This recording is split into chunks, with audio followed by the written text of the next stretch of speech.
Hello, everyone, and welcome to Gamebreakers. I'm here with the Gamebreakers crew. I have Will and Thomas and Allison, and we are playing Dungeons and Dragons in the 5th edition. We are playing the Tomb of Annihilation module, and we find our players in the Tomb of the Nine Gods, deep in the city of Elmu. And if you're just catching up now, go back and watch our earlier episodes so you see all the exciting adventure that led us to this point, almost to the end. So, as we left our heroes last, there's some exploration in the maze, and then these secret doors with rooms of bones assemble themselves into Minotaur skeletons, which poured out. And some chaos ensued. After several rounds of melee and magic, we see that some of these Minotaur skeletons are slain, but there are still a few remaining, and a Minotaur that followed broken from the maze. And with that, we'll jump in with Tim, who turns to face this Minotaur at his side. Which, if you haven't caught it, Tim is a giant gray frog demon. The Gray Slod. Yeah. Who, after being fed and cared for, is no longer madly ravenous, or ravenously mad. Instead, was very interested in magic and seeing what he augment himself with. Doesn't So hurt here if we you have a control orb. There's that.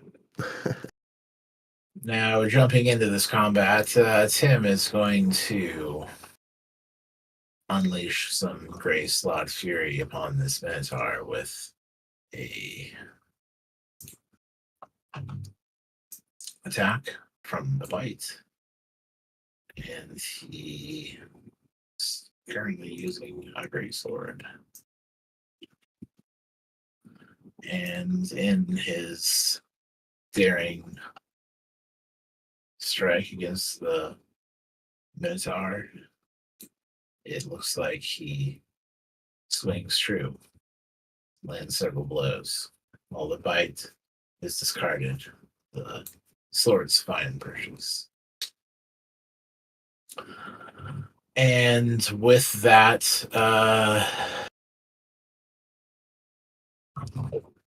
we would then move on to the Minotaur, which, okay. Is in a cloud of duller smokes. Right. And needs to make, I want to say, a wisdom save.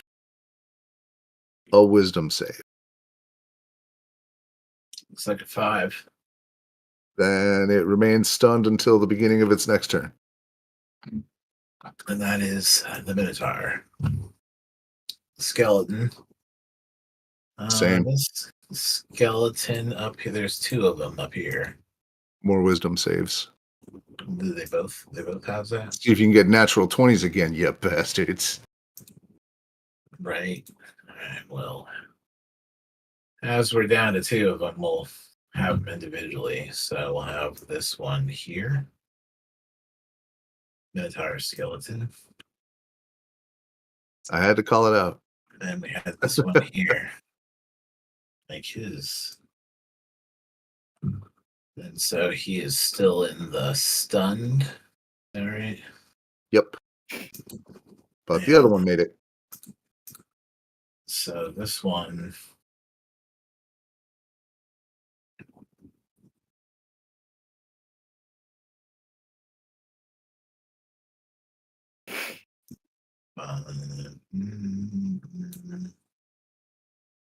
Let's see, what is it gonna do?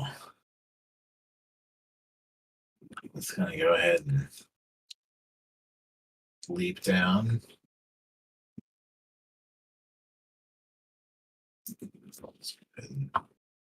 Try to move through some terrain here. do a gore attack against him. And that is going to find purchase.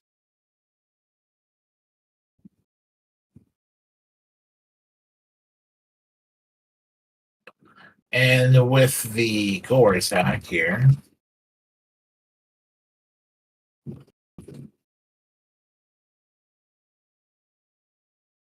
we have some action between the Minotaur skeletons and the horns sink into Tim, leaving a bloody mark. He looks not great. And with the Minotaur skeleton,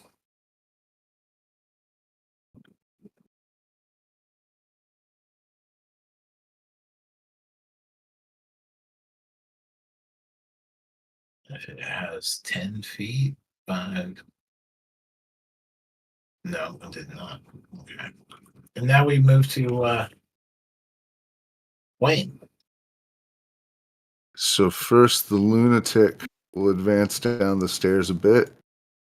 And once it is within range of I specifically the Minotaur, but if the skeleton gets caught as well, that's great.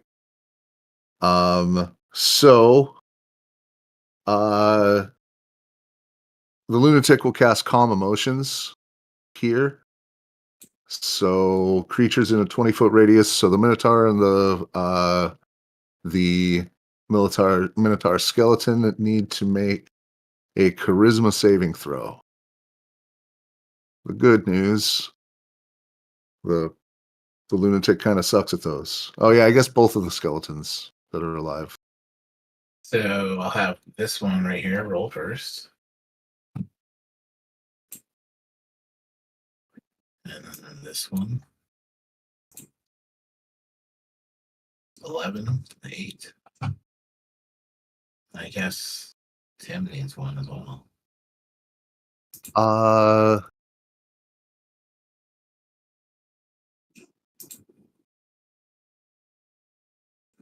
Yeah.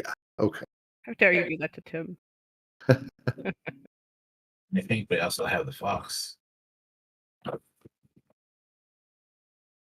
The fox too, you said? Yeah. Charisma. Charisma 18. Well, the fox makes it.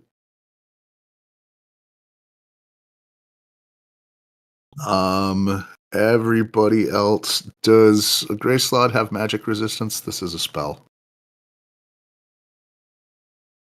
We got some Probably. spell stuffs. I don't know either way, just in case. Yeah. Because if he has advantage, he made it. And the skeletons did not. Or the skeletons and the Minotaur. All right, so they have some calm emotion, I believe. Is that right? Indeed, they become indifferent to all of the lunatic's friends.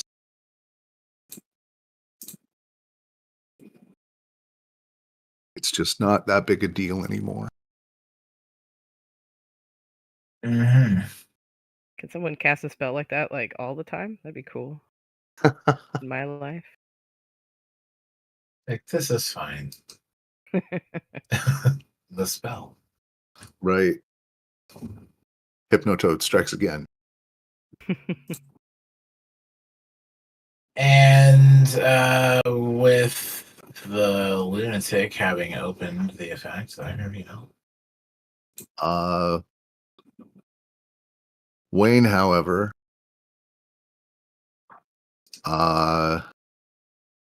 he knows the effect.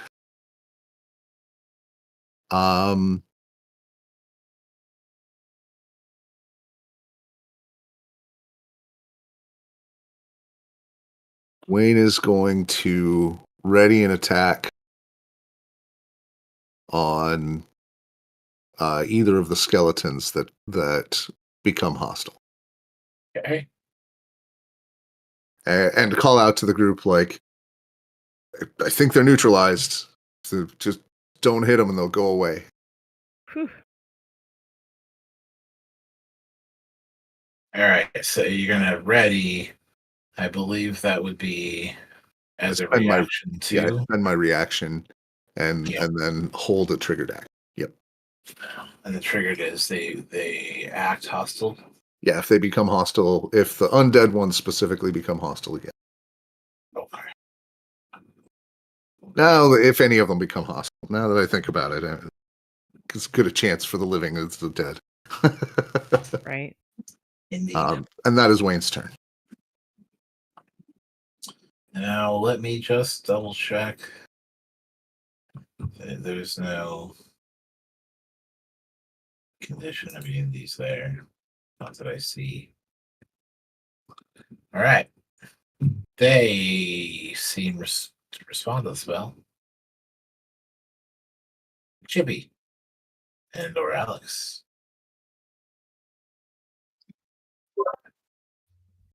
Chippy's gonna say, "Oh, okay. So we don't hit them right now. Is that okay? Got all right, Alex. We don't hit them." And she's busy spending her action cleaning her pistol since I think it jammed last round. And so Chippy says, "Well, Tim, let's just get you out of there." And he casts vortex warp, and he says, "Now, Tim, don't fight it. I'm doing this for your own good." And Alex is going to give him assistance on the Arcana check because it's the Mizium apparatus. Mm-hmm.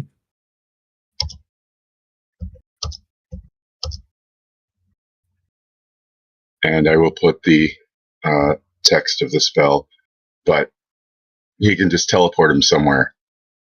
So he's going to teleport him 90 feet, yeah. From one to another. Where's the destination? Go ahead and ping the square.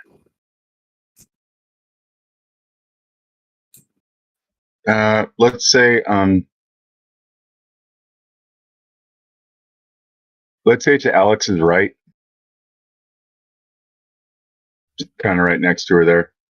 Yeah, he can decide what he wants to do.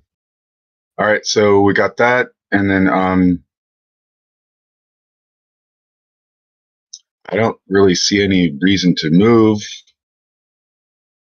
Bonus actions. I guess that's it.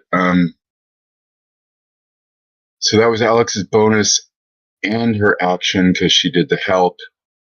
And then Chippy cast the spell as his action, so he can't ready anything. So, all right, we're done. A tactical breather inserted.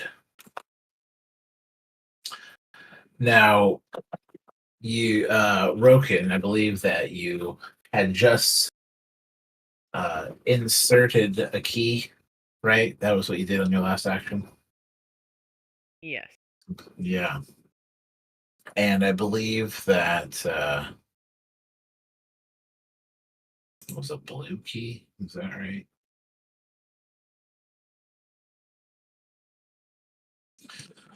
I think so. Sounds kind of right. Right. You put the key in and it disappeared.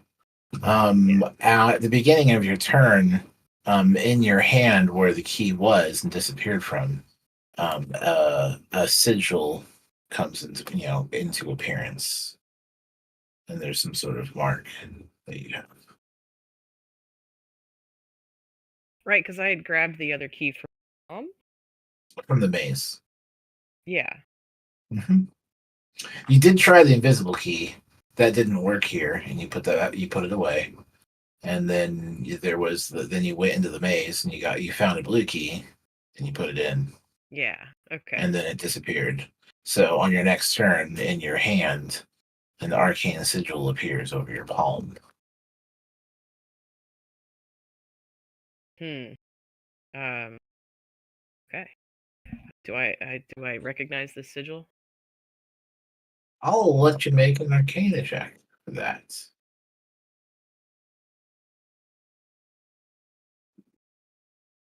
To see if you recognize the bits there.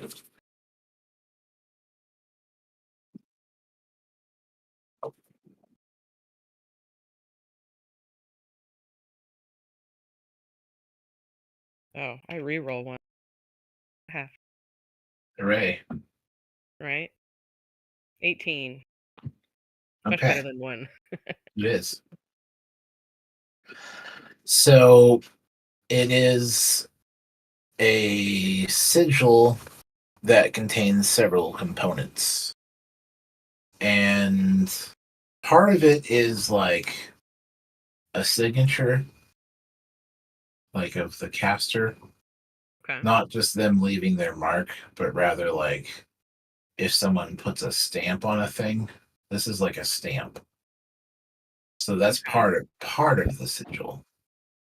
There's another part of the sigil that indicates that it is a kind of charm, similar to the how you were gifted boons and charms from through your adventure thus far. A boon from the Naga and a charm from the Chwinga. Hmm. This appears to be a charm.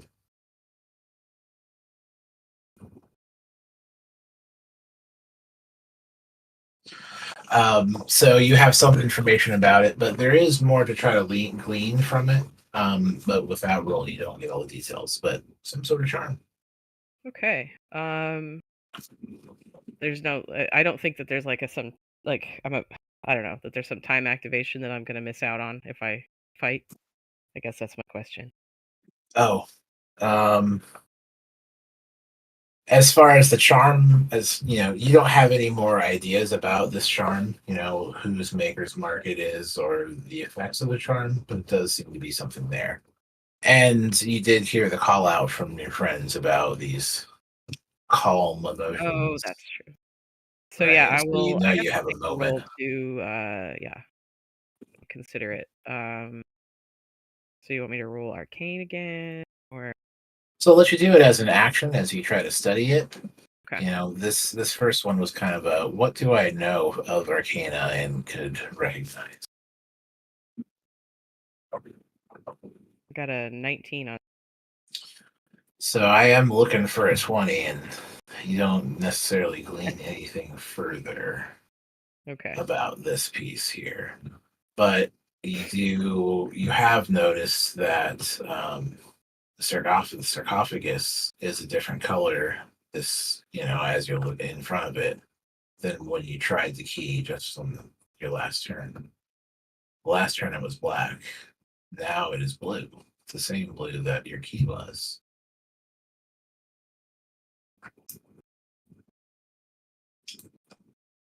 So as you take a moment to kind of study what's going on here, I'll give you some of the environmentals and what's going on around you. Do you have anything for your bonus reaction? And what about your fox? Um, my fox will hold an action to cast Toll the Dead if one of them becomes aggressive, and bonus I will hide. Love And it. I guess the fox will I guess disengage is actually a full action, right? Right, but they are calmed right now, so they're That's not true. hostile. So it's not okay. Yeah. So the fox will doesn't have to engage. It'll ready in action, but it'll also move. There you go.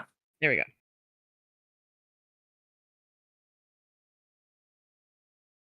And you can go ahead and toss that stealth there, and we'll move on to Tim. And Tim says, "Look, it's changed again." And the sarcophagus shifts to a gold color. And as he points and says that, he then himself disappears from view.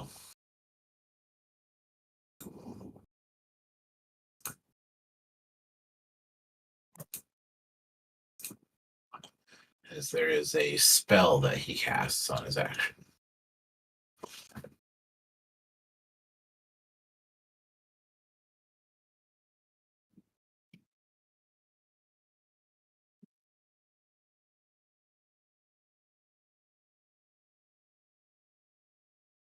And then after Tim points out what he saw and then casts a spell and turn invisible, we come around to these Minotaurs. Now, do they make a calm emotion as every round, or concentration up to a minute? It's not each. No, it's one and done. It's just one and done, so it's a minute. Okay. Yep. So let's go ahead and narratively step away from initiative at the moment, and I'll go kind of more into a narrative. You have, about a minute's breather before the spell ends, and you know that. So, what are you guys doing?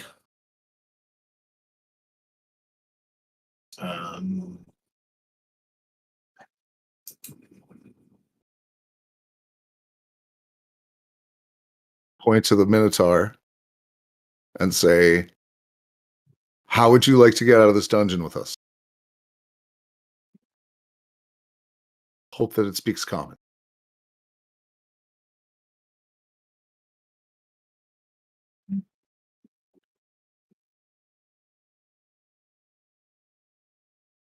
Okay. It speaks. Does anyone understand abyssal?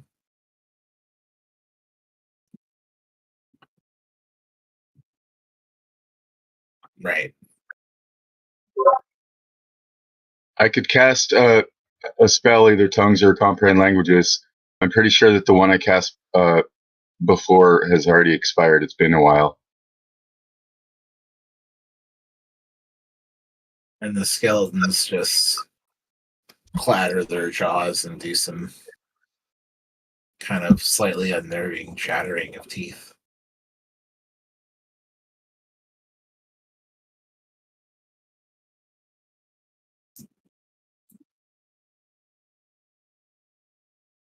This one would walk down and join with its friend. Calmed. It would say some more words. They do they do still have to, because they're still in the Dolorous motes, they do still have to save or get stunned. Oh, okay. Okay. Yeah. That's every round. Yeah. Mm-hmm. But that'll only last a minute. So then, which is about their calmness also. Mm-hmm. Uh-huh. All right. So that's a wisdom. Oh. It's always that one skeleton. That one skeleton comes down, joins his buddy.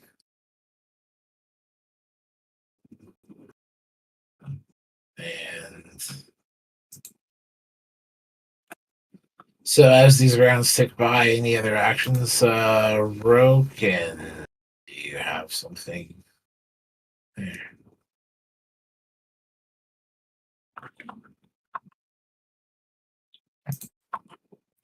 I want to. I don't know what color is the sarcophagus now. After gold, you saw it cycle to green. We don't have any other keys, right? Tim had one. Yeah, that was the blue one. Oh, right. Right. And then it turns to purple, which is what you saw first. And then red. And what was inside the tomb? And then black.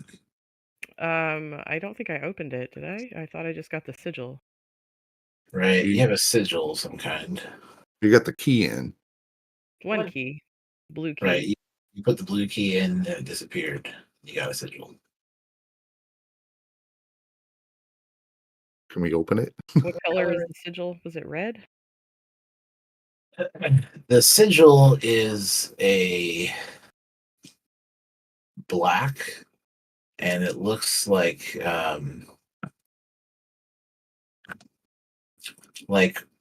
it was written with wet ink on wet parchment, as it's not clean lines, but kind of spreads. If that makes sense.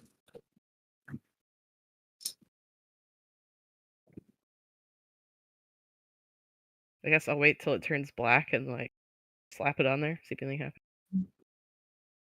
And so after, purple and then red and then black and then blue, now we see a pattern. And give these guys one more escape roll. It's been about 7 or 8 rounds worth of observing. Caleb makes a whiz.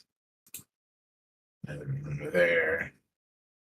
One of them's already what he wants to do. The Minotaur makes a whiz. And shakes off and speaks. Bissell.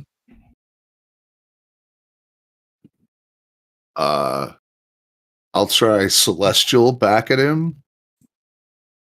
Maybe he knows the polar opposites. Draconic, Goblin. He points at first a hand at Wayne, who's talking, and then across to the others that are there and visible.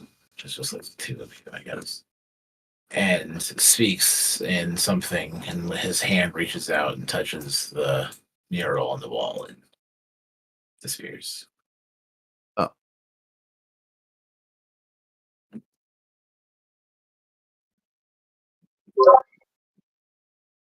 Yeah, I got none of that. Well, I guess I could have cast a spell, but it seems too late now. For future reference, I got 3 spells that would work there.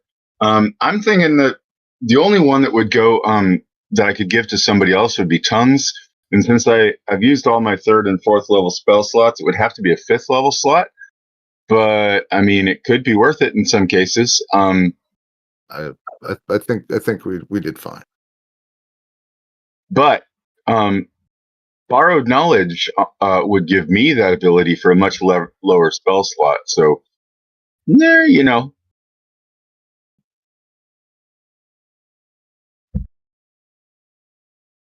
could check out your friend's new arcane sigil on their hand if you can figure out where they hid. Well, I didn't. I didn't keep up my stealth check, so I'm out of the open. All right. And has anybody actually tried to open the sarcophagus? Like we turned a key, thing happened. Like it seems like it's unlocked. Did we try to actually turn the doorknob now? It didn't do the turn. It went Okay. in and then disappeared. Got it. And it wasn't even like it did the click or did any of the stuff. It was like you put it in, it was like.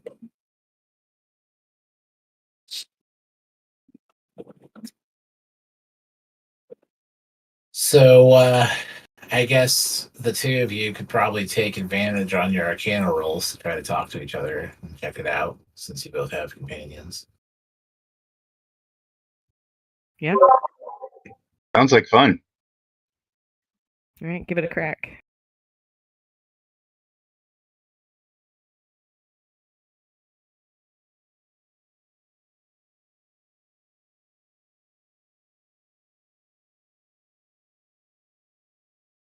Yep. Chippy nailed it. Yeah. So the missing pieces that we would have as described is that this is a charm of the blue key. It's there in the writing, in the sigil. This looks like someone was creative in their runic and expression of both the sigil shape being made, but also instead of having just like clean lines as the runes, is it's actually writing that's making these lines. As you start to decipher the pieces, you get the information that one, this is a charm. It's bestowed upon the person for 10 days. Once the charm appears, it is active. This is a charm of the crystal heart. We see that it grants an immunity to piercing and slashing damage from non-magical. You are also vulnerable to bludgeoning. This will last for 10 days. I'm a halfling. I'm kind of always vulnerable to bludgeoning. You'd think. Additionally, it does have a name. It is a gift from Asarak.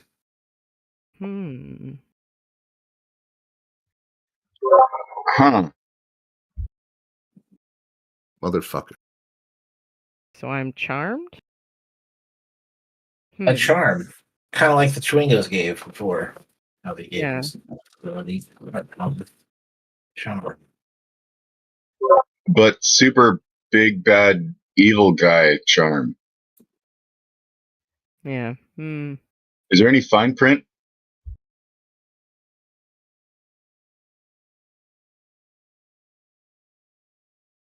Right. We see this. Give you some text so that you can notate it on your sheet there. It's going to go in the tomb.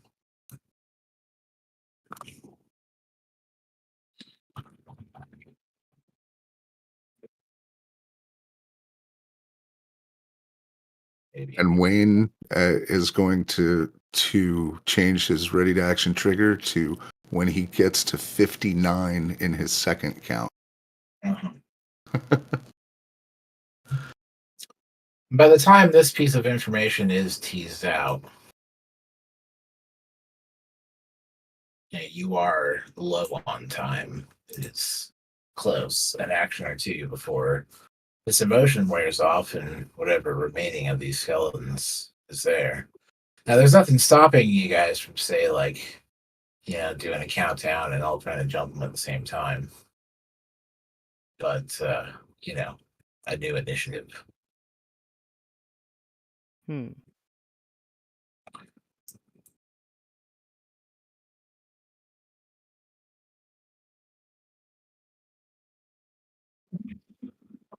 But without any other inputs here, we'll go ahead and advance it to that last remaining 6 seconds. You're at 54. Like, as you hit that moment there, we can do the thing. We'll fire off my ready to action at the end, the end of the round, essentially.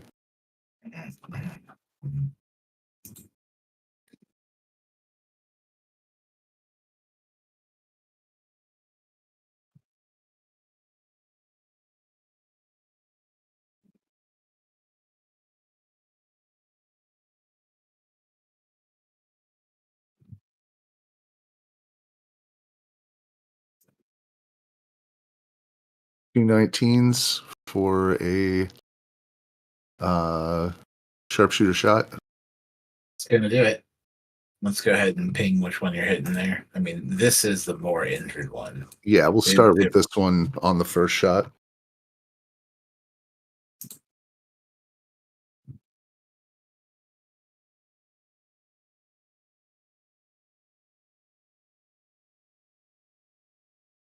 $38.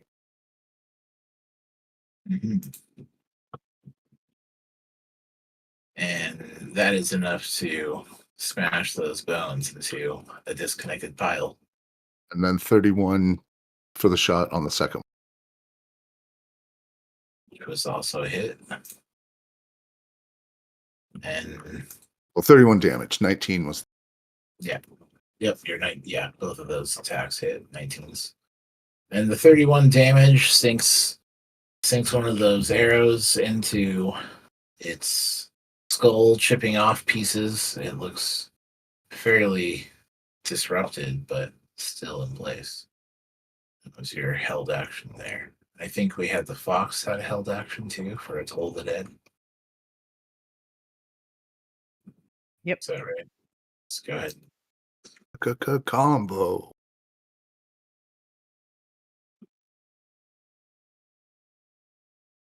It needs to save on a wisdom save. 12. Oh, that beats my DC. Boo. Boo. And we would have Tim appear.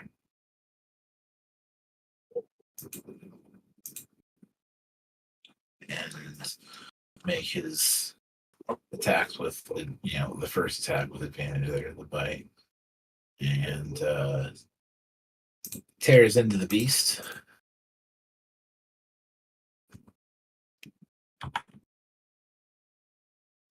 And as the swords swing, bone pieces fly. It looks fairly beaten. Its form is no longer intact, as many of the ribs are missing part of its arm, and it looks on its last legs, so to speak, but it's not done. And with our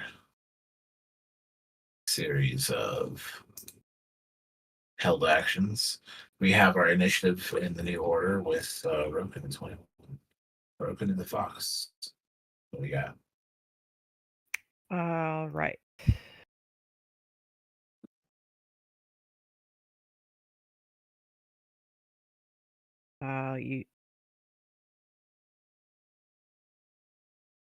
Let's go with the good old firebolt. Firebolt.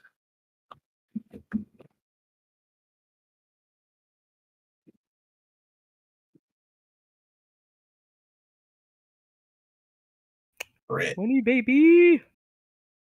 That'll do. All right. Then, that's The bones Take- are incinerated as the last 2 hit points are utterly destroyed with your crit. and take that. Oh. No It's kill like not- an overkill. It's not even there anymore. There's just ash.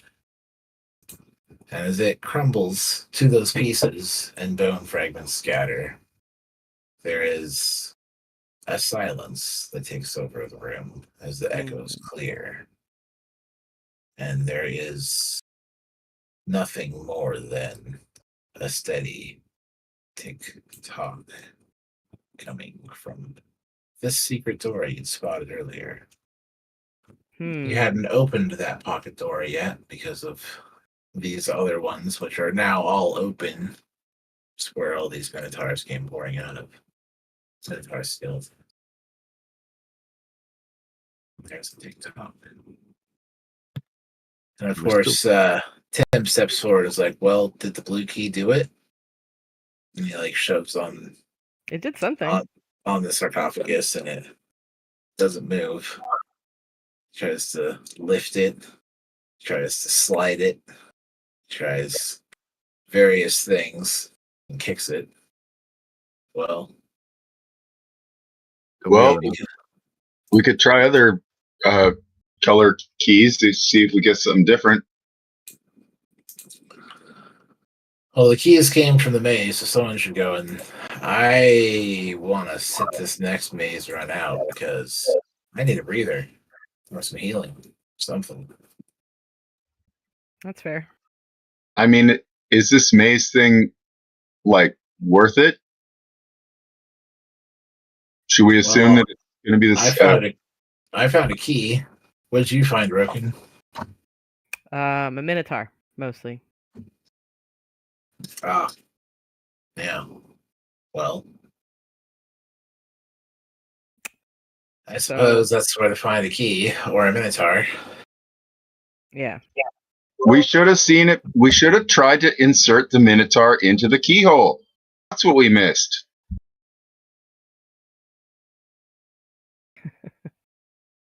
Clearly. Well, either way, we're going to have to go back through the maze, I think, to Yeah. get that. Let's through do it more- together, eh? That's it. I don't feel like going back in there alone. So, anyone got some heals over here?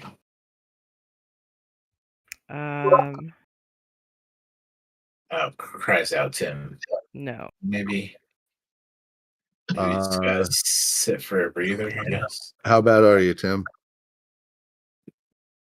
I'm about halfway there. I can kick you 11 hit points as a bonus action. Good. Nice. I'll get you started. Short rest. Get back some spell slots. Anybody? Yeah, sure. I'm not exactly excited to go back in the maze. I could take a moment.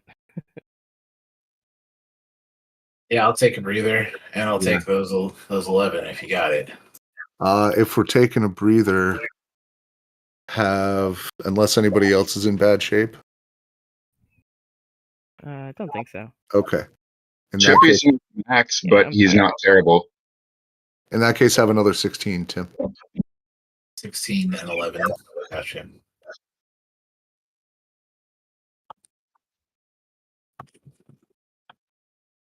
So short rest, okay or no? Yeah, let's do it. For sure.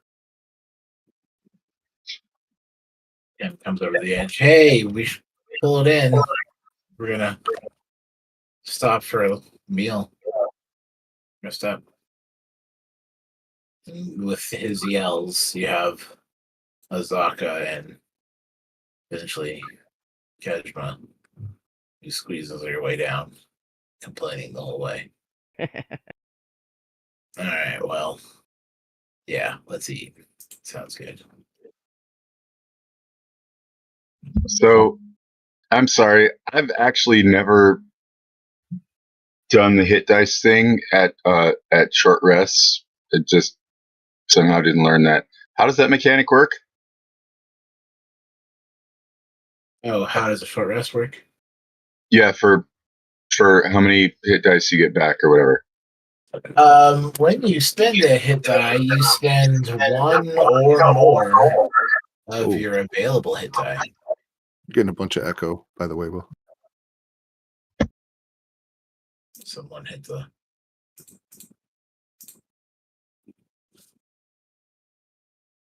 You spend one or more hit die. They recover after a long rest. So if you're like a third level, you have your 3 hit die. You'd roll. You have to spend at least one. Spend as many as you want. You don't get them back until after a long rest. Hmm. Right. So any you spend and get back at a short rest, then you're not going to get those that night. No. That's a long rest. A long rest has its own. Hmm. The short rest is you rest for an hour or more. There's modifiers, but typically. And then once you have that, you have the short rest. So any effects that come back after a short rest are refreshed, of course. And you can spend hit die to gain hit points. And if you do, you choose how many, and that's how many you roll. And those hit die are like your level and class. So like your wizard hit die dice. Sweet. I'll go ahead and roll those in the chat.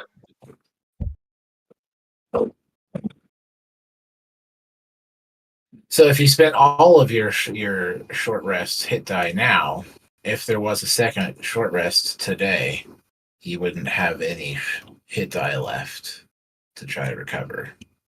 And you to get any of like your class benefits from short rest, you do have to spend one hit die at least.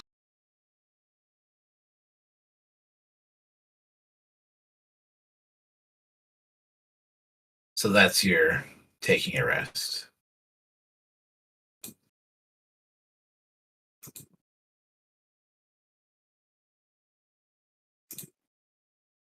All right. So go ahead and roll those dice out if you want. He did 3d8 for a total of 9.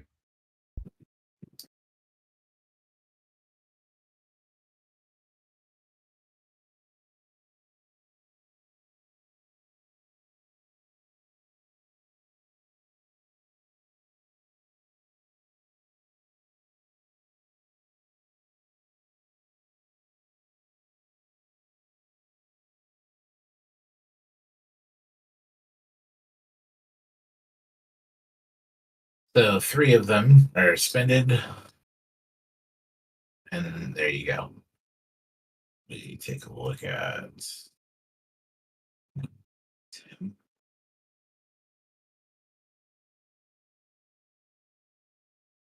Okay.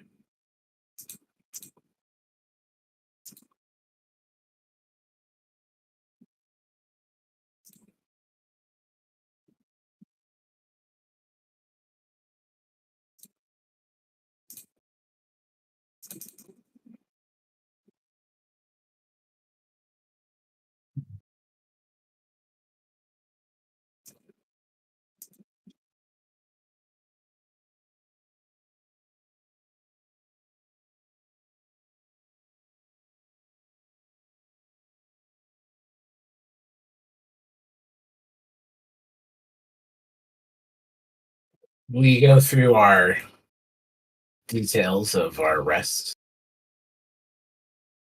Keshma tells stories of the elemental planes.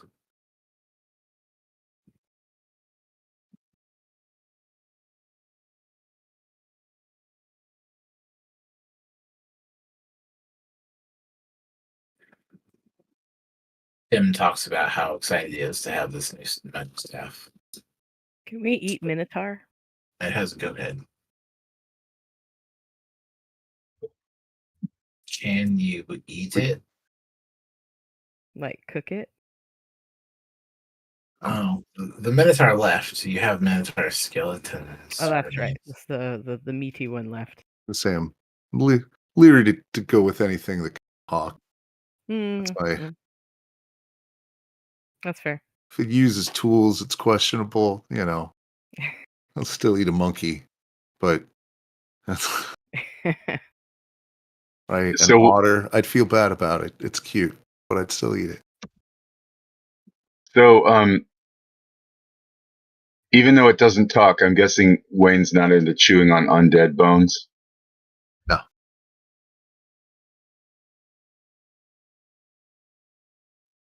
But they're so cute. Then I'll eat otters. Cute's the requirement.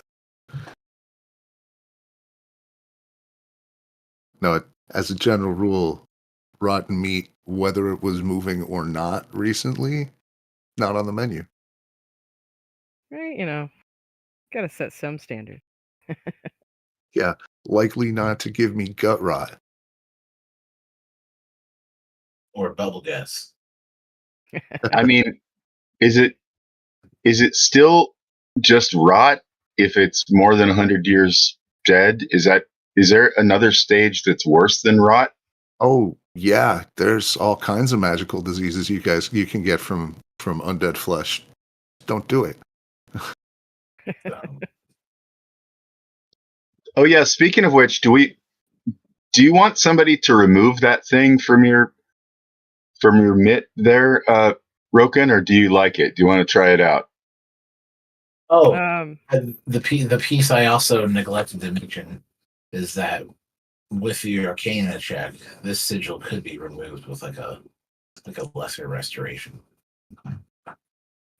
yeah, sure. If somebody wants to spend the spell slot, but I think it'll be all right. So dispel magic and remove curse wouldn't work. Indeed, it does have a a lesser restoration spell, or similar. I guess a remove similar. It does say similar magic. Hmm. Mhm. Wonderfully vague. So perhaps, I guess a remove curse would give it to a dispel. I guess it would have to be powerful enough, but yeah.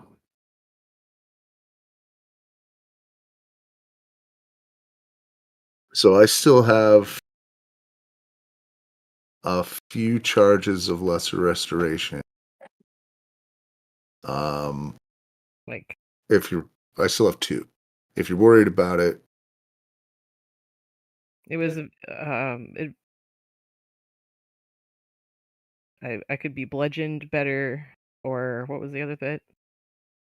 Well, you're actually you have immunity to piercing and slashing damage, non-magical. Oh, and But you then also have vulnerability to bludgeoning. right. okay. Yeah, it's fine.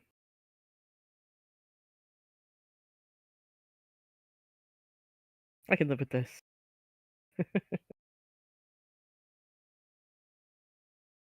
That's a little random. Right, you're immune to the standard damages, but vulnerable to the third. I mean, it looks like it comes out ahead. Right. Unless there's something ahead that specifically does bludgeoning damage that this is setting me up for. But that's fine. If anything And hits how me, I've already lost the stealth battle. I mean, at this point in the dungeon, are we likely to encounter anything that's doing non-magical damage? Right. That's true too. There Yeah. was the mace that destroys the automaton. I bet you that does a bunch of bludgeoning damage. Oh, that's true. But yeah, there's lots of non-magical damage. All those skeletons were doing non-magical. The trap that just about mulched Chippy, non-magical. They're Yeah, but that's not really the issue. It's whether if it's going to be bludgeoned or not.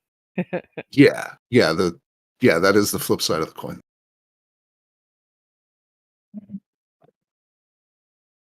So you spend your hour there, you get your rest, have some snacks, to the steady tick tock of the door.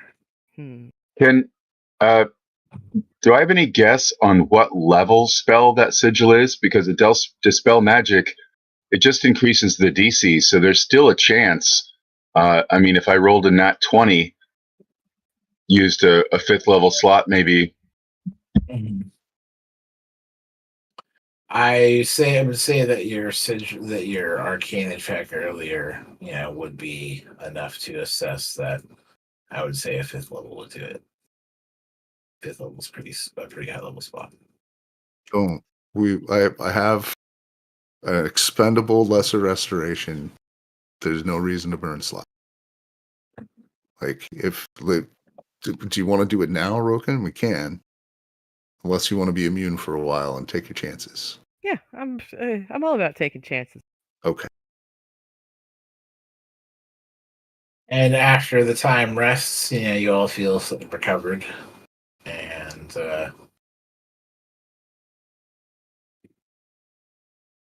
after that, Chippy's gonna after the rest, Chippy's gonna wake up, and actually in the middle of it, even during his nap, he's gonna kind of mutter in his sleep and toss and turn like, yeah, so wait a minute. Okay, so if I just do the 4th, okay, I bet I can pull that off. Oh man.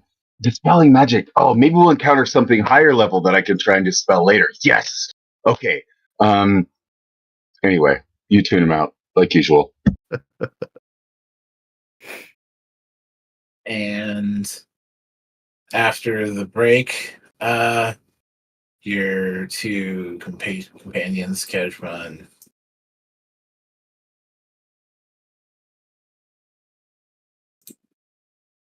Sokka, make their way back to their post, keeping an eye on the grand staircase and the hidden stairs.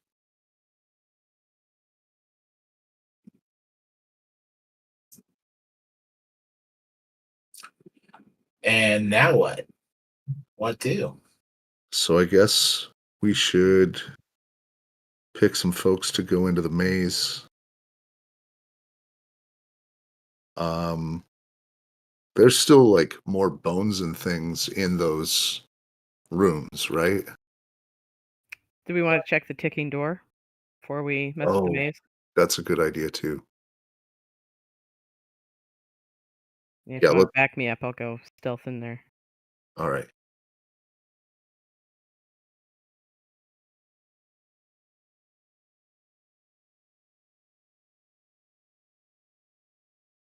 All right, you make your way to the door. You had spotted earlier the access, the pocket door. So hitting those secret stones, the door slides aside and the hallway is revealed. The sound grows louder. And you definitely hear it coming from around the corner here.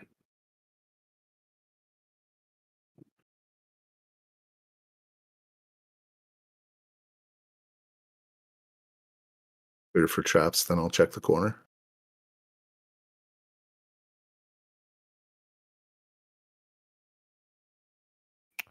Do investigation for trap. Yep. As you take a minute to thoroughly inspect your way forward. 23. A solid 23 tells you that See. both this space here and as far as you see forward is devoid of any traps that you are able to discern hidden. No traps. It Otherwise. worries me. All right. Let's keep going forward. clear the I'll clear the corner real quick and just make sure there's no critters this way. Nice.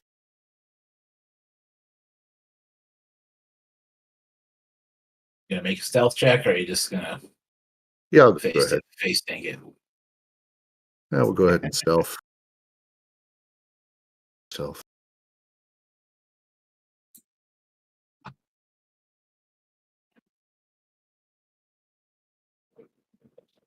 Seven. You take your stealth and move forward quietly as possible. Peeking around, you see a room that contains a wooden cabinet. It seems set into the top of this cabinet. There's like a round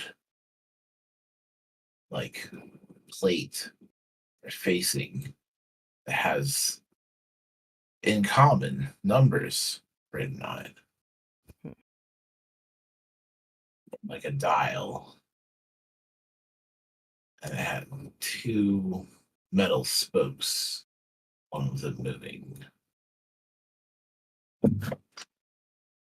Below that, below that upper part, there is a kind of pendulum swinging back and forth. And at the end, there's like an egg-shaped stone.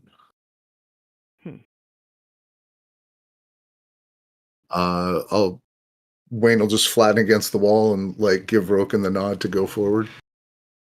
Wayne, give me a history check. Oh, I'll bet you not. That is a flat D20 on anything intelligence related. 4. Of course. What? Not the type of school Wayne went to. Didn't go to one of those fancy, posh, book having schools. No. No. Indeed. Oral history. That's what you got. He got taught to run, jump, climb trees, and shoot things from 600 feet away. That was, and say his prayers to the right angel. Mm-hmm. So, a description that your character would not recognize, but us as players would recognize as a grandfather clock.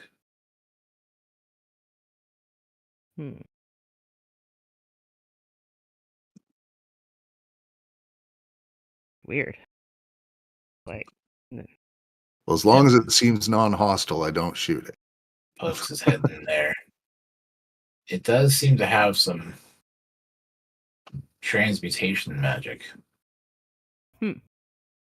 Now, we also have Wongo. The spirits are speaking up forward here. Wongo speaks and says that the ticking of the clock is oddly soothing. Please stay. Listen to him for a while. That's ominous.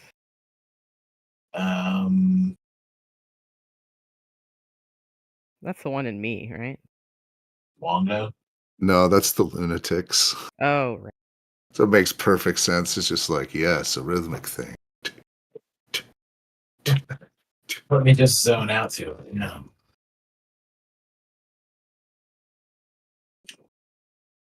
Is the lunatic going to take that up? You're not picking up on the mic. There. Oops. Yeah, he's like very slowly wandering closer. He's, I've moved him about halfway there. He'll just, be one step at a time. Tick, tick, tick.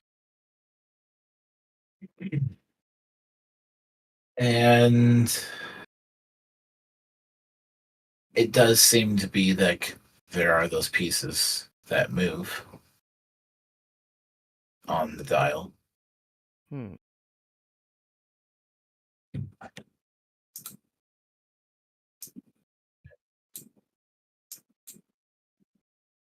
Alex is going to fly back and tell Chippy about this, and he's going to start casting, giving himself proficiency in knowledge history.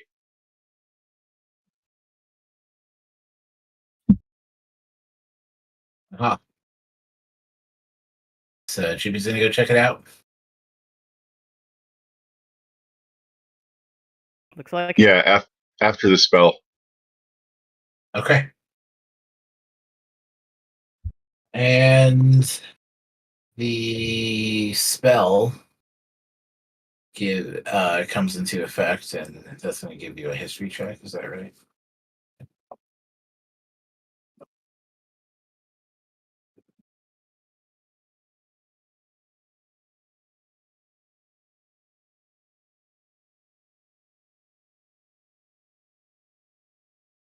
Mm-hmm. Sorry, I was still muted, and I was on the other screen. So yes, history check, and with proficiency, that should be decent because it's intelligence based. I think it's going to be +10.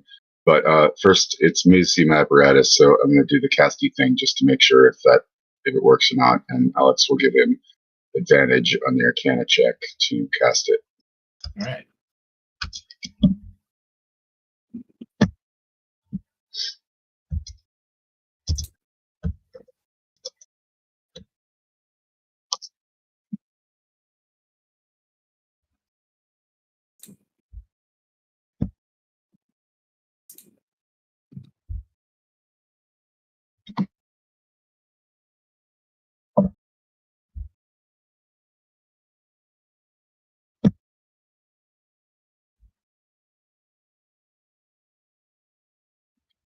And so that's a +4. So that would be 22. He didn't bother to ask anybody to help him if anybody else has a proficiency in it. You have to have a proficiency to assist somebody with a skill check, right? For the ones that you're not can't default or whatever that is. Yeah. So it's a 22. So with a 22, this is a piece of history. Not the clock itself, but rather the weight at the bottom of the pendulum. This egg-shaped stone is better known by the name Navel of the Moon. Hmm. It is one of the 4 fabled treasures that are, said to reside in Azrael's tomb. excellent. Now, the navel of the moon is said to be carved from a chunk of the moon, and was given as a gift by the ruling Silpasha of Kalimport to his sailor daughter. It is said that anyone who holds the stone can always find the way home to his or her loved ones. How big is it? And how big is the item? Yeah. We'll say it's about the size of a duck egg. Okay, for some reason I was thinking it was gigantic. Guess that was just where my brain wanted it to be. Mhm. Well, I mean, you're a halfling. You can't fit a whole duck egg in your mouth. Yeah, that's too big. But so we have a fabled treasure in front of Chippy. And it's moon related, which is why Wayne had once been told a story of it, but didn't recall. And I assume you share this knowledge.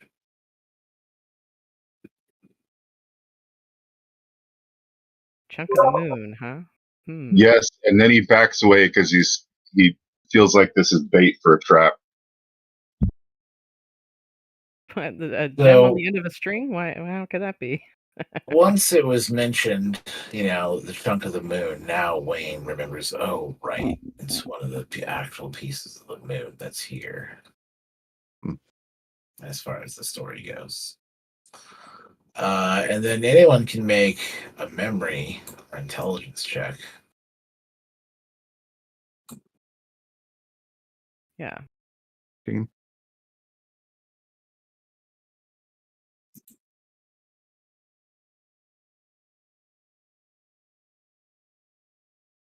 Okay.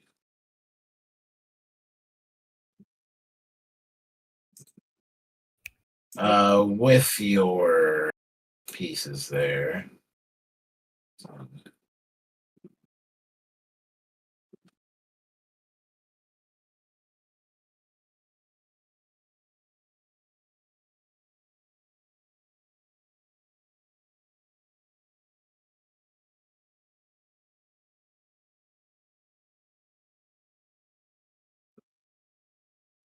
There was a mention of the navel of the moon in one of that rough tavern that you guys were camping or staying at back in Port Yanzaru. There was a tabaxi hunter who said that he was searching for this item. Oh yeah. Bag of Nails was his name. Yeah, he's one of our guides. Or wait, no, that's two other tabaxi that I'm thinking. Yeah, not a guide, but a Okay. hunter that you met in Port Yanzaru. Oh, right. Bag of Nails, Matthew Lillard's character. So you also know that item is pretty valuable, right? It's like base value of like 2,500 gold, but could easily go for 4 times that, being that it's a historical item.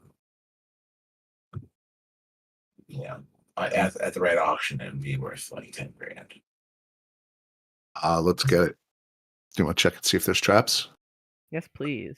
I mean, there's even the possibility that this might have And be it an alternate spell is component. at one of those moments here, as Chippy is walking away and talking about its value, that these two metal cylinder poles that are moving on the dial, line up at, I guess it'd be 11.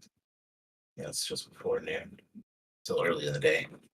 And at the top of the hour, there's a chime, and everyone but the fox has to make a Constitution save.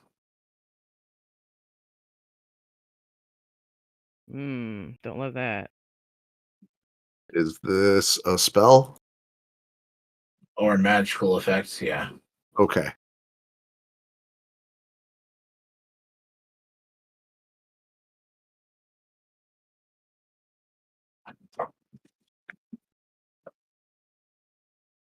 So we're gonna get both Chippy and Alex. We're gonna get Lunatic Wayne. I also got Tim.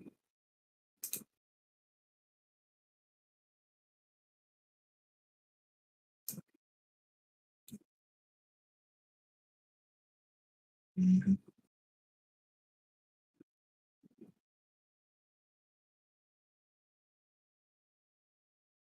Yeah, I didn't do great.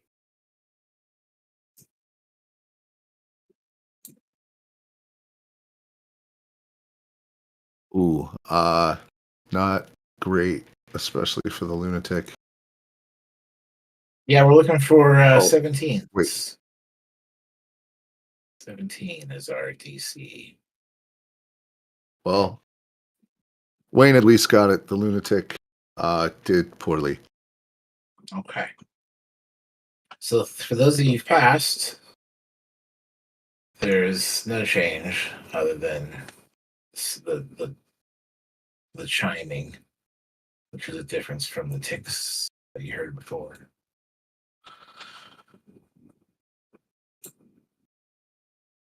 But for those of you that failed, you are now 10 years older. Boo. Duh. Oh, I've aching bones.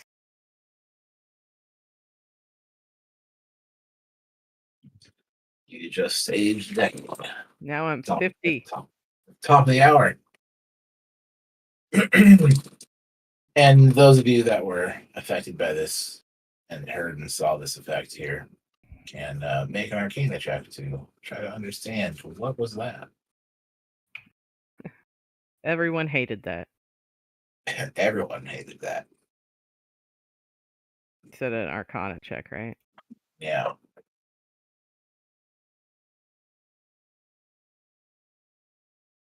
The best that is Ooh. doable there. So Yeah. the two of you recognize that this type of effect can be reversed by a greater restoration spell, Oh, but only within 24 hours oh shit. of the effect setting in. Otherwise, it becomes permanent.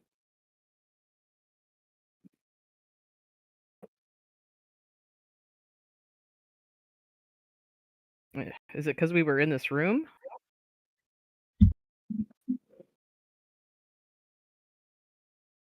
You do recognize that it was the when the two things lined up and it made the chiming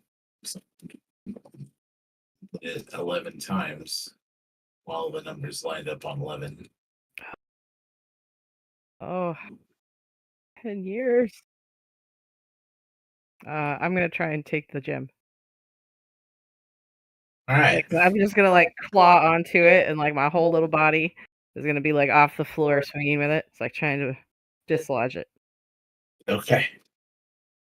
So you reach for the pendulum, expecting to, stop the swinging and pull the item, and your hand runs into something invisibly there. There's something there. But there's a keyhole. Oh yeah, there's a keyhole. Invisible key for the invisible thing. Visible key. Invisible thing. Nice. And opens. Also, what an asshole. Right. I get past the thing and I grab the stupid gem. Indeed. Stupid You moon do gem. Stupid grab the egg-shaped jewel. The fist-sized stone. And once some people's fist. the piece pulls, that's what she said. The gem is pulled from the clock, and then the arm stops moving, the ticking stops, and the clock falls silent.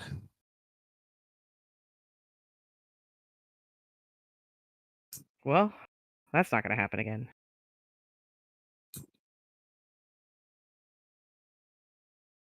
Put it in the put it in the bag magic holding that we have. Who's carrying that? I think we all have one, right? You each has one. Yeah, I will It's put it in fine, mine. yeah. Like, just stay out of my plane of existence for a second. Ugh.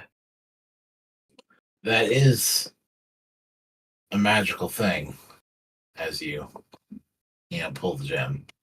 Tim. Let's do it. No, I'm mad at it. I'm just checking it. Deal with that Chippy's later.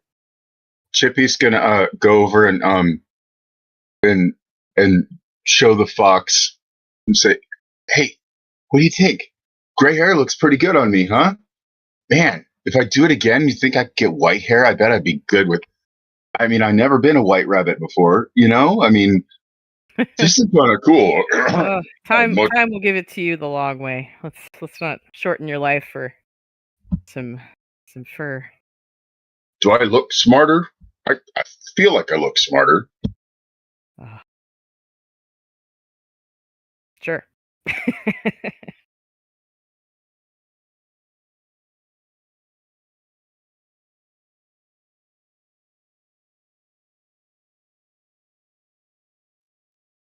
I suggest Yeah. an apothecary.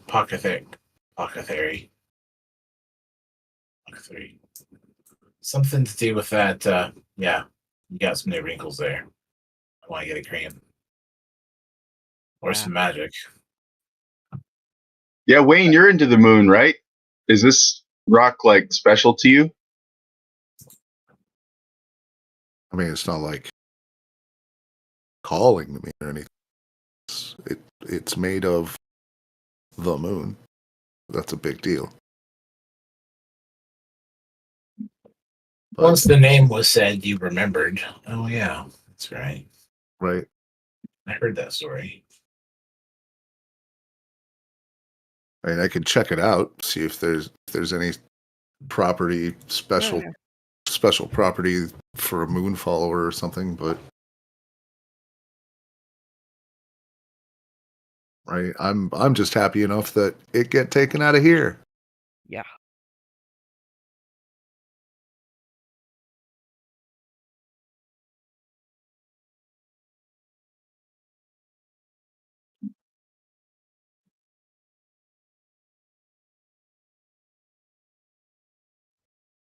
All right. Well, you handle and/or look over the item, and you do find that as you hold it, you know the way home to your loved ones.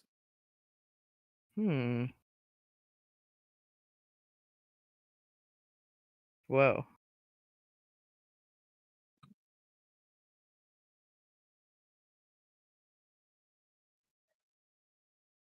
That's cool.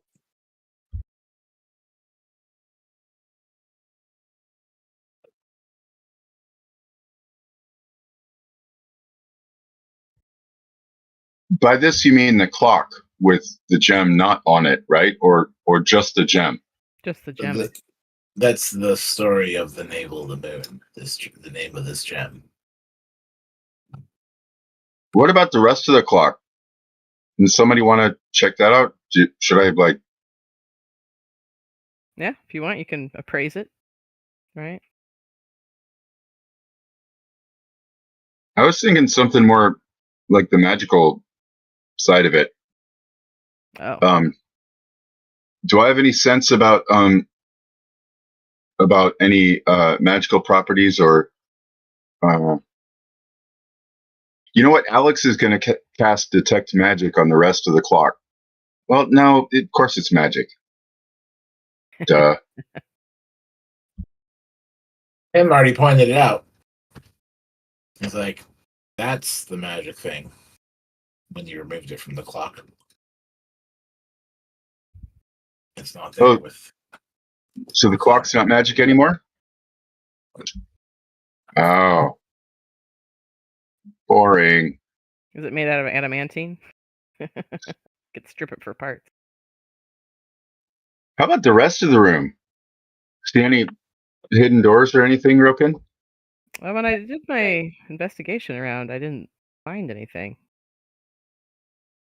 Or did I do one for this room? I felt like I did for trap, but You checked it out. Okay. I did point out at one point that it does within the DMG specifically say I look for anything interesting versus I look for a hidden door. And you have to say hidden door to find it. And I also mentioned that was silly because we're being careful to proceed looking for Yeah. these lists of things since we know those things are here. All right. We found plenty of hidden doors. Kind of So, expected. so thus you did give it the once over. You know, you didn't see traps or hidden doors in here. Yeah.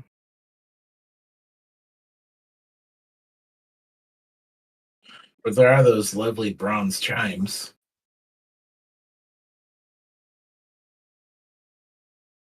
Do they come off easy? I mean,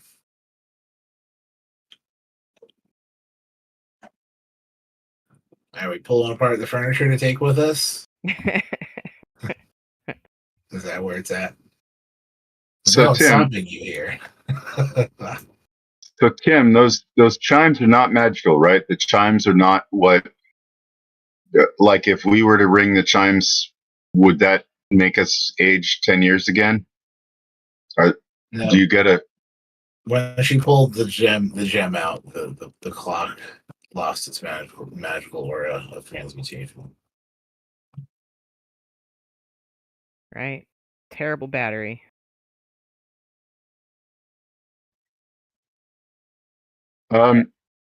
So what I'm thinking is, I'm not sure to maze or not to maze. Do we care? Is it worth it? Well, we have the idea that one of those spirits is in the sarcophagus, Yeah. Yep. and it seems like the key to the sarcophagus is in the maze. Keys, I guess. Right, there were multiple. And when Roken put the blue key into the black colored sarcophagus, the key disappeared. And That was the gold key. The blue key we put in the blue, Yeah. right? Because we had two the gold keys. key disappeared. Gotcha. Yeah. So it probably went back in the and maze. blue. That maybe that's where I had left off there. The blue key had disappeared, and that's your sigil. The gold key, you had waited until it turned gold, and that does open. The chest is opened by that. I wasn't exactly clear on. That's all right. So it was combat. Also, there's some stuff going on. Right. The gold key. Now, who had the gold key? I thought that was the one I got from Tim. Yeah. Right, because you found one, and then Tim gave you one. Yeah. So you had both. Okay. I remember taking my turn to go grab it from him. Gotcha. So when you used the gold key and had waited for gold, you know, the key did go in, and then it turned, and then it disappeared, and you got a golden sigil next to your blue one. Okay. And the gold key does open the sarcophagus when you waited for the gold color. So with that in place, we see that the sarcophagus is opened, and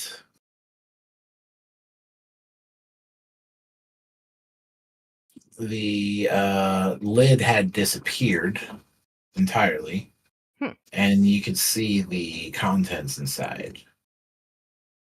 Now, the sarcophagus is filled with some salt, but amongst the salt, you see some buried items.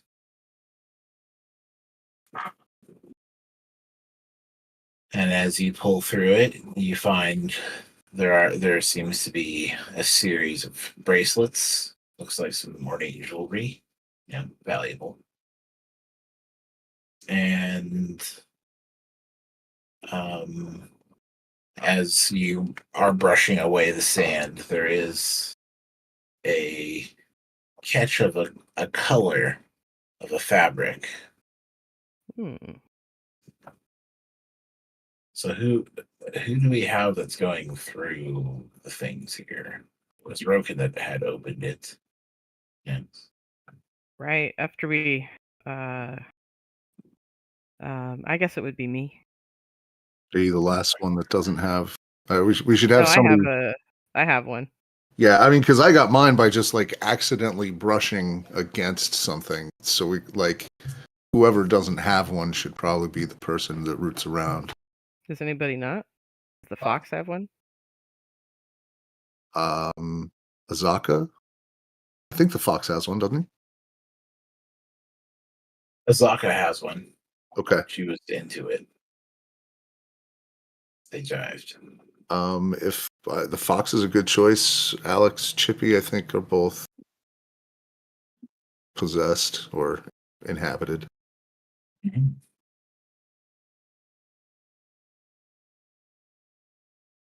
Alex is the monkey and cannot stick to a plan. What? No. So it's the fox that's they're gonna do this then? Yeah. Okay.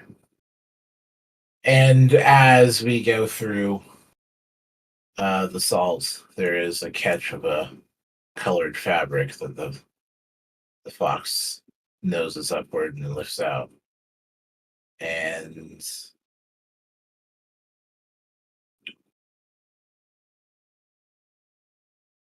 there is a spirit manifestation. Religion to know, if you want to catch the name of this one. But you see this fabric pulled free, and it's a robe. And as the robe is pulled from the salt and fully exposed, you see a slime that quickly pours from the folds of the robe and takes the form of multiple flail-like pseudopods. And a female voice echoes to the chamber. I can help you. At least, I think that's what I'm supposed to do. Hmm. And then you see the spirit move into the fox. Now, there is a second arcane sigil that broke. You have a blue one and a gold one. That's not good. I mean, the blessings are fine or whatever. Like the other one seemed kind of benign, but like I don't like who's giving those marks away. Yeah. As the spirit takes its hold within the fox, we do have the. Oh, yep, this one. Okay.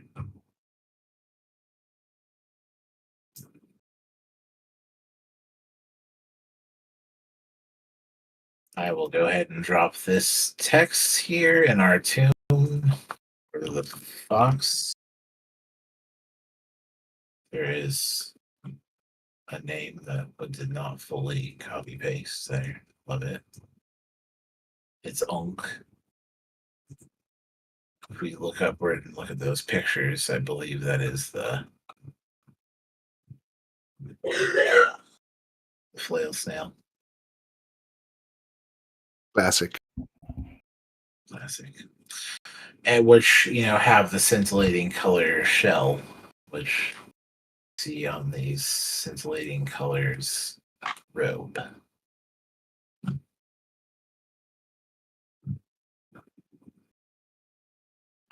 And with the inhabitation in place, I'll leave you to maybe use some arcana to try to understand the new sigil.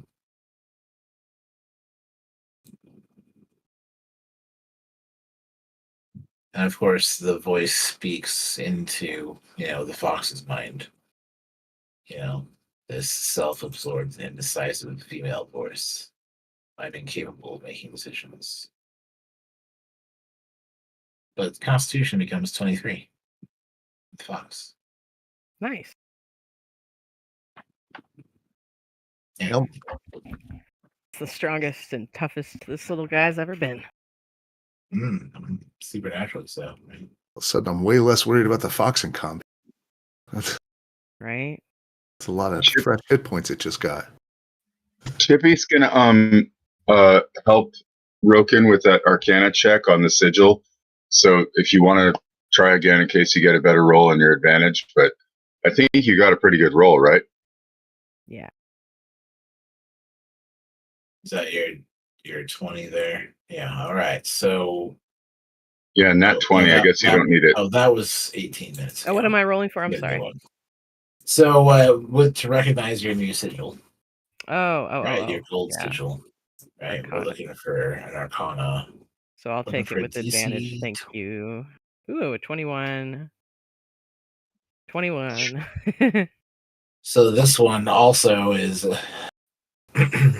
Asarak's gift of the golden key. You have a charm that will last 3 days. And this charm is the charm of treasure sense. And you get a feeling, and as you lean into it, you use your action. And by doing so, you can pinpoint by scent the location of precious metals and stones, such as coins and gems, within 30 feet of you. Perfect. You can smell it. I mean, Treasure. that is the Rokenest power that I've ever heard. Yeah. Like, that's isn't that your starting flaw? Is just like shinies, Yeah. shinies everywhere, shinies for me. Yeah, Right? that's. I mean, you call it a flaw. It hasn't really flawed itself for me. Yeah, I know you got them Chinese in there. I can smell them. All right. So as you look over there the a vulnerability? sigil and talk about it, there isn't anything else there. You believe that it does fit within these other, like it could probably be removed by lesser restoration or similar, if need be. But there's no downside. Nice. Yeah, this one doesn't have it. Woo. And then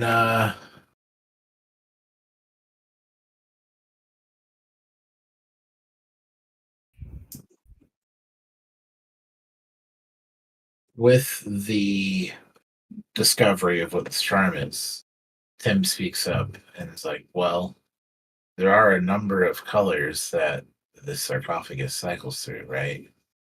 I mean, we see that there's 2 keys for 2 of the colors.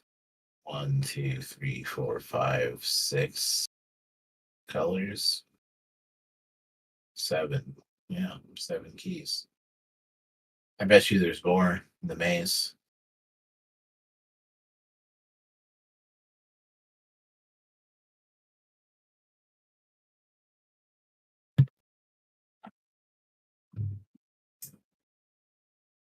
Probably right. I mean, I had a chance to recover. I'd love to go in there and maybe find another one myself. Is anyone else interested in trying to find one of these gifts of Vasarak? I mean, seems like a nice guy that's handing out powers, right? I mean, I'm a little nervous about that. What do you think about if I do a divination ritual or legends and lore or something and ask do one of these rituals and see if I can get higher power guidance on whether or not there's some strings here. Like if Asarak is going to like suddenly take control of Roken's mind because he's wearing sigils, that's not a good thing. But I mean, also it could be there's like some some trap or door that we have to have the sigils for. I mean, anybody have any feelings about that?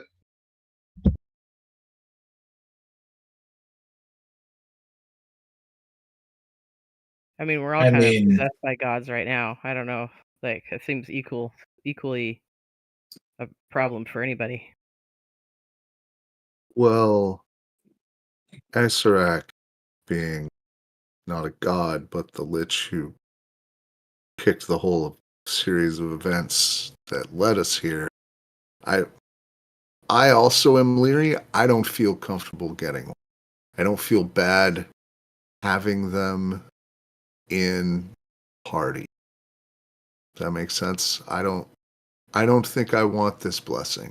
I feel like it may contravene some other divine options in my arsenal. But I don't know that it's going to be actively dangerous. At least not so far. You guys did pretty thorough arcane checking out and didn't find anything. Yeah.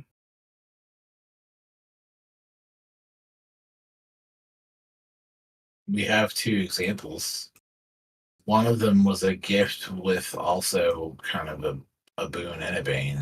Right. I'll go help us find the keys for people who want it, but I'm not in a hurry to get one of those.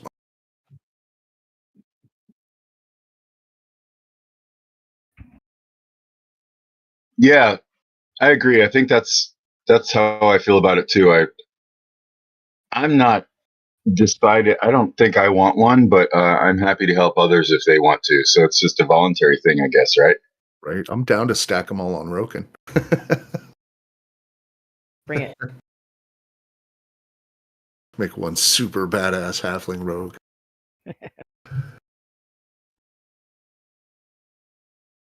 How many sigils from Acerak can we pack on Roken? Well, there were 5 or 6 colors that you mentioned. Black, blue, gold. Red. I remember a green, a red. Black, and blue, probably gold, something I green, forgot. green, purple, red. Purple. So 6. 6. It's the colors that the sarcophagus was cycling through. Is it still cycling? The sarcophagus? It is open and has no lid, but the outer shell is still cycling colors, yes. Okay. Yeah, let's do it. Count of 3, I'll touch it together. So we get, theoretically get teleported in. You two, when you went in separately, you didn't get put in next to each other or anything. No, I don't. No, don't believe so. So just in case, we should be prepared to be separated. What if we hold hands? Let's do it. Right? We could tie ourselves together. I'm for that.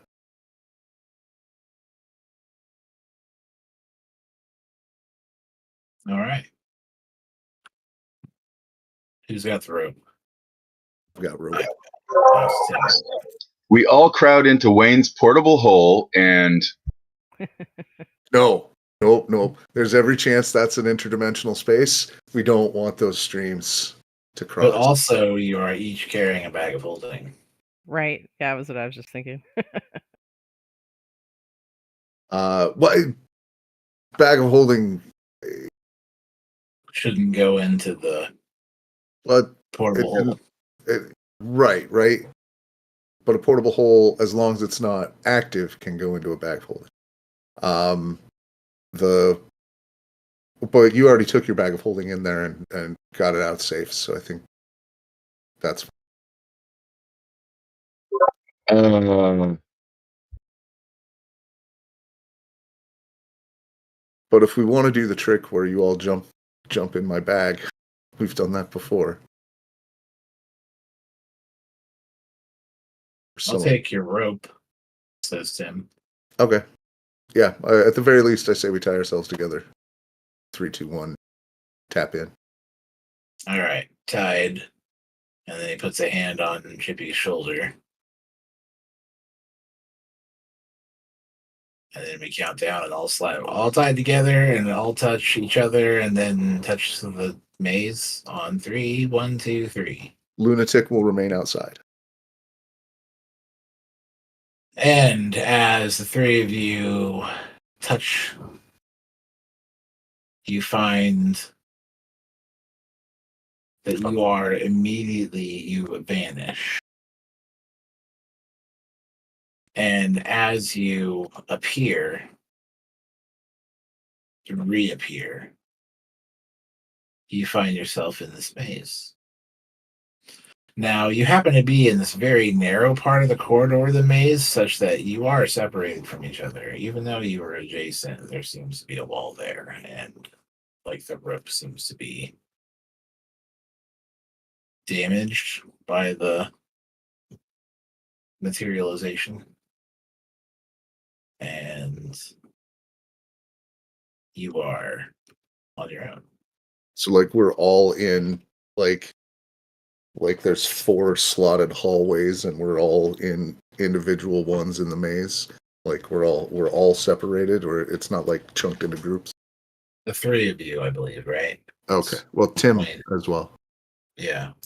Wayne, Chippy, Tim. Anyone else?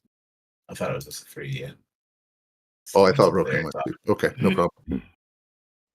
Okay, I think so Alex- yeah, 3 I think slots. Alex would have gone in Chippy's bag of holding just for fun. So she'll fly back out. And yes, he separates her bag of holding and quiver of Alona before she flies in. And she finds herself also separated 2 times. So I'll start with Wayne. Go ahead and roll me your percentile. I will be stealthy. Show me that stealth. And then make your percentile.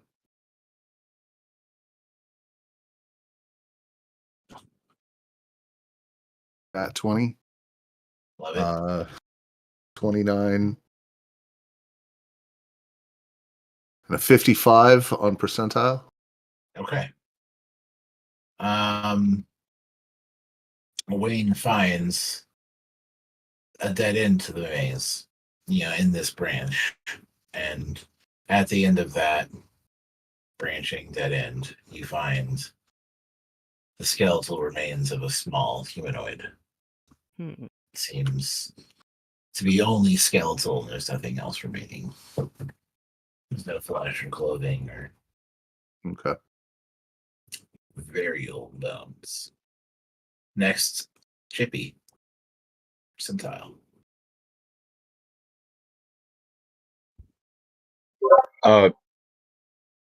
Okay.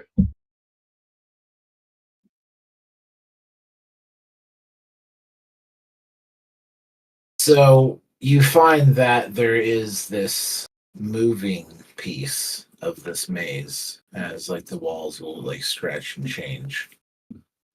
So you know that you're in some kind of dynamic environment. And also looking up, you can see it is as if looking to the sky is a distorted glass view from this upper balcony in the room below. It seems very far away and hard to see. Very distorted, warped glass. And you believe that you could climb these walls if you intended to, or wanted to try. Or you could try exploring the maze, which is what Tim and Rogan did.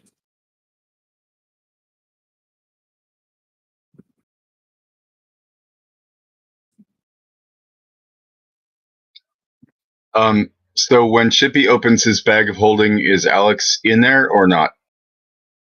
Nope. Not All right. in there. So Chippy will look around. So I'm going to start with perception, and he's going to become invisible for the power from his god All right. guest thing. And So- perception. Looking around, you see that there are these hallways, love it. Featureless stone, 15-foot tall walls, no ceiling, it's open. You have about 20 feet visibility. There's a dense fog. There are torches every 30 feet on the wall. Chippy will go ahead and fly up on the broom just above the level of the walls and look around. With his critical fail, it seems like there might be some sort of potentially hilarious or tragic thing that he doesn't spot. So you pull upward, and once you come above the walls and you see the sprawling maze out to either side, and it looks to be growing and moving and shifting in place. But there's also a very strong pulling, irresistibly strong, that suddenly grabs you and yanks you towards that distorted view of this, above. And then with a loud pop, you are ejected from this carving of a maze forcefully onto the upper balcony. And roll me 5d8. 5 8-sided die.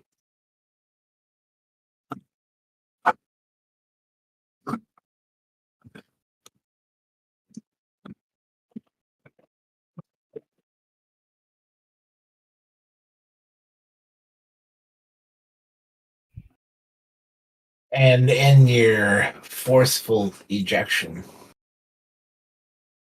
the loud pop puts you into this unoccupied space up here. You are outside the maze, and it hurt. Something grabbed you and threw you out.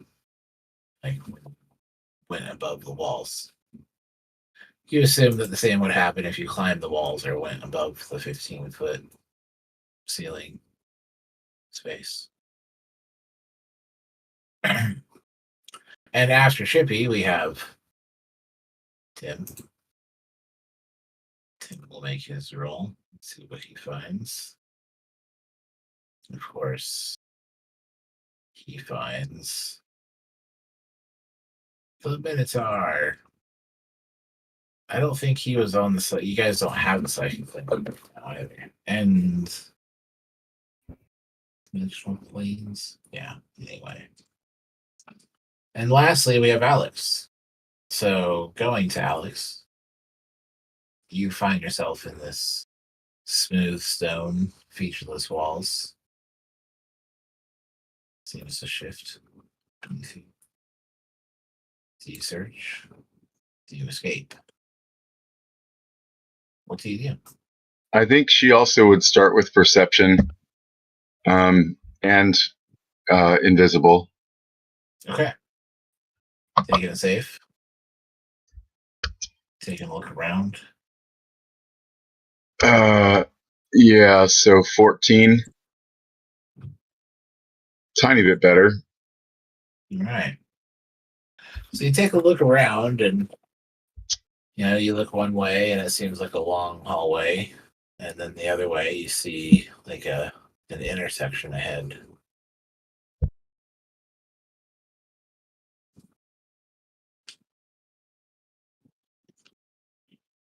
And as you take a look around, go ahead and hit me that percentile dice.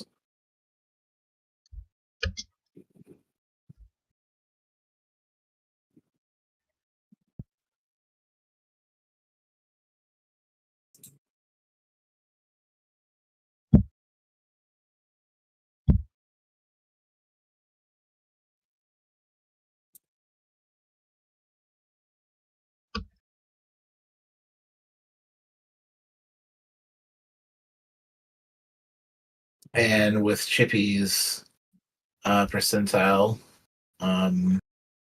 you come to an intersection and you go left, and as you Or not Chippy, Alex, sorry. And as Alex makes a turn to the maze and comes around a corner and finds Tim fighting the Minotaur from before, it still has one of Wayne's arrows sticking out of it.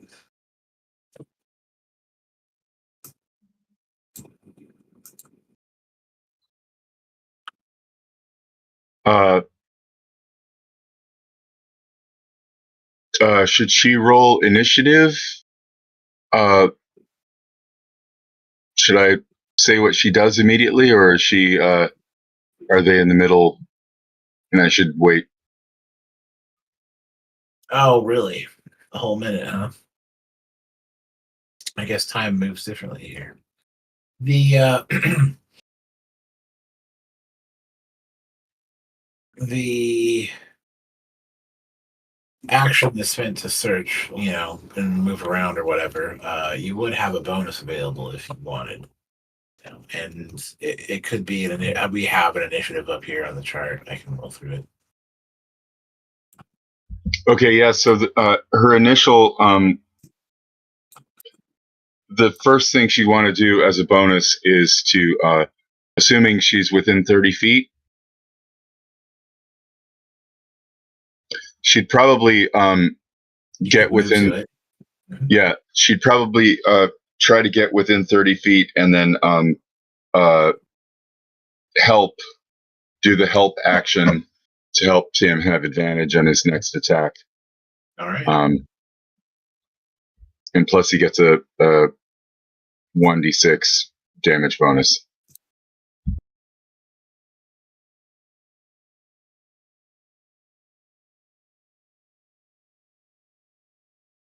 Well, being that he's in his place, he's going to go ahead and have some reckless attacks here.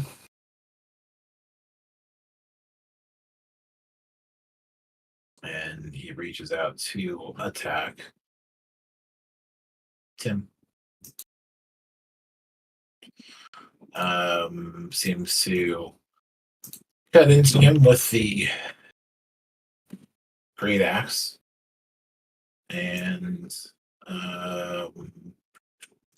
going through the initiative that we have up there.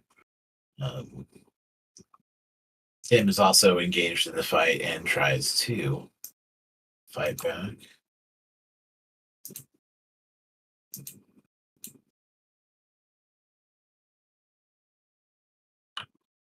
And is it advantage on the next attack or attacks for the round?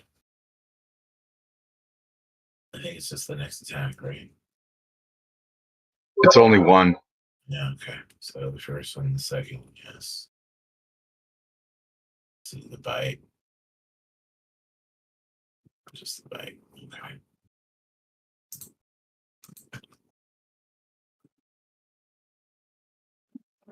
And as Tim makes a series of slashes and then manages to weapon lock and reaches forward and bites the forward hand of the Minotaur, which yells something in a language you don't understand. And then Wayne. Clearly there's more searching to be done. That's with a T100. Indeed. Would you like a new stealth check, or should I continue with the old one? I'll keep the old one there. All right. 32. You happen to into the from the other side of the intersection into this melee. It is your action to make the roll and search around. Okay. But you do find the Minotaur, which has the arrows, and you know that they don't last as long, so clearly something works differently here, because when he came in here, he left within the minute, right, having been attacked and been calmed and stepped away. But it's been more than a minute for y'all. Right? He took a short rest before coming back to the maze, but he still has it. But knowing it's the same one. But he's no longer indifferent. Interesting.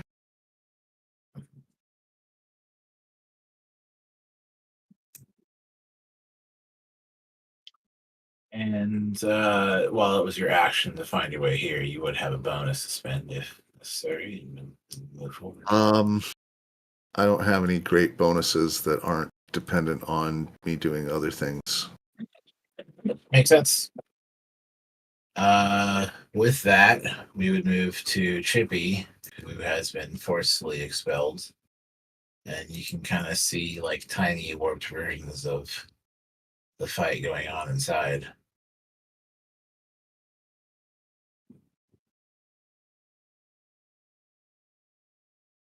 What's Chippy doing?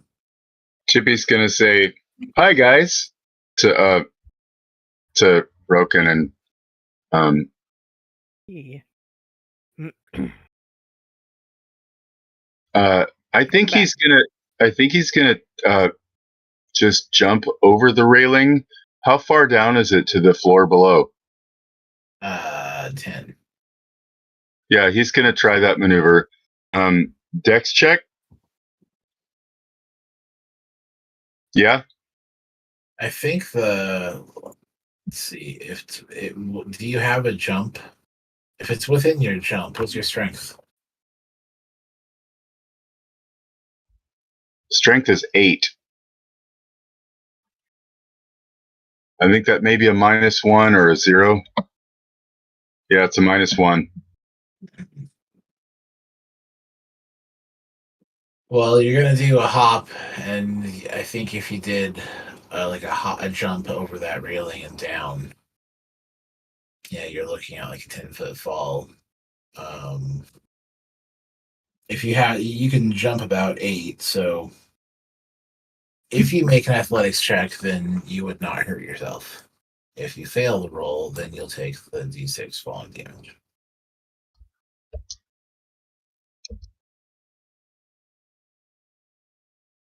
And you make your athletics check. Damn. Drop down. That's probably the best athletics check he's ever made this year. Just about. Okay. So he's very proud of himself for a second. And then he says, "Okay, see you later," and does the thing where he touches the sarcophagus to get back in. It was the maze up top that did that. Oh. This thing. Not this. So you touch the sarcophagus, nothing happens. Okay, so he's gonna run back around and back up to touch the maze Costs you thing. about 15 to get down here. I think you could see with a running jump, you could make 16. You can get back up there. No, he's just gonna do a double move. So his normal move is hold on. So his blade song is ended. So his move is only 30. So double is 60. So let's get the ruler thing. Yeah. Okay. There you go. With 45, with 35, you're able to touch it.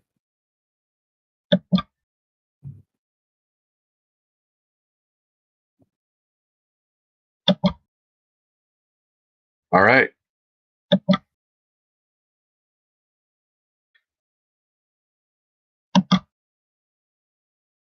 And Chippy goes back in. Of course, that your action is there, but you find yourself back in the featureless maze.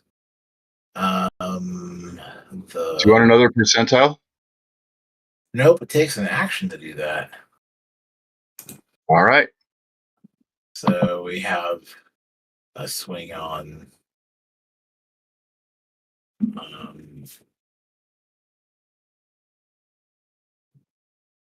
Tim. That looks like the blow will land. The great axe bites fairly deeply into his upper arm there. Hear him cry out. A good chunk. And then going to the return. Tim continues, fighting back with the great sword he has at his side. And as one of the weapon blows misses, the second one hits, and then he dashes forward to land a bite. And after Tim, fiercely faces the Minotaur and exchanges blows. Wait, Arrows. arrows. Lots of arrows. I Got think succession. after Chippy moved out, I forgot that Alex would have had something there too. Oh yeah, go ahead. Would have been before the Minotaur, but after. What's Alex doing here? Did Stepped out of turn.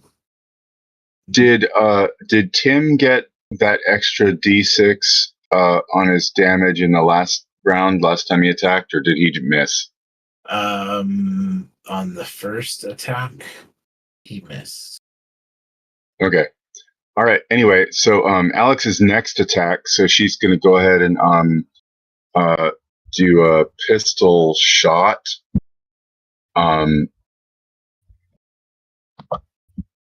And now Alex doesn't have to stay and fight. You could spend your action to go off and keep searching, but your friends are fighting the Minotaur here.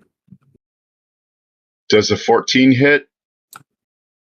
So attacking the Minotaur, the 14 does hit, yes. All right. So that is. Damn it. There we go. Oh, I clicked it and it rolled it. That's cool. You click the pistol +1. It's a little linky. But it's your roll, so you deal the damage. That's yours. Okay, so she did 11 from the pistol plus 10 damage from the expert maneuver thing that she does with assisting. And then as a bonus, she's going to do that again and I give will him. say that the first one, the extra D6 there on that first pistol shot is enough to down the Minotaur.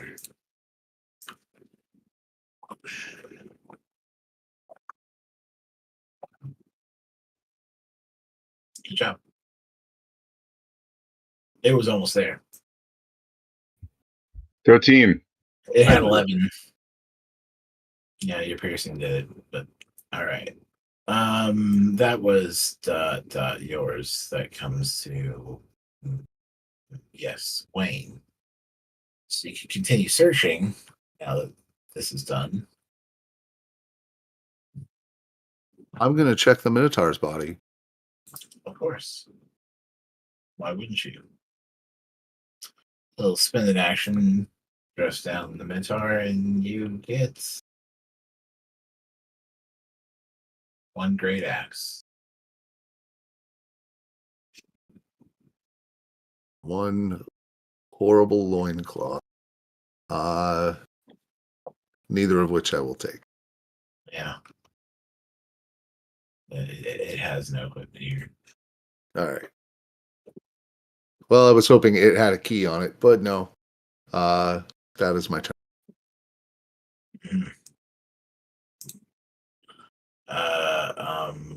Comes down to Chippy.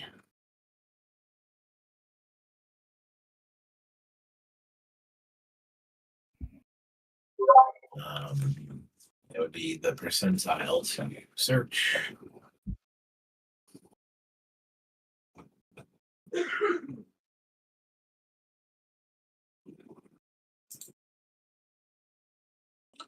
All right. And you come to a dead end, but on a low pedestal is a purple crystal key.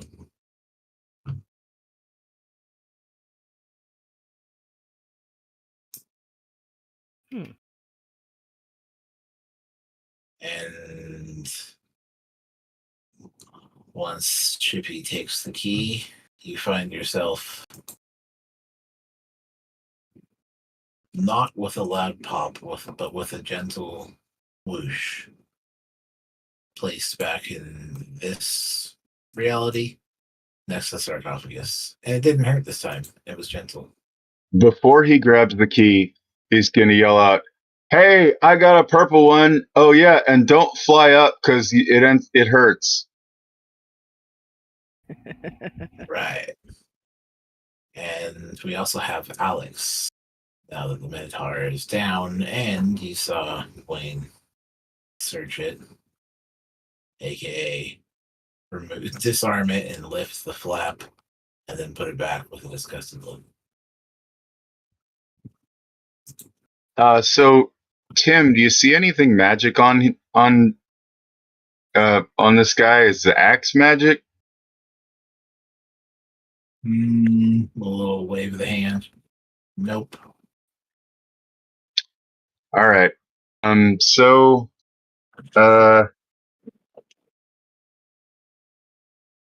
does anybody hear Chippy yell?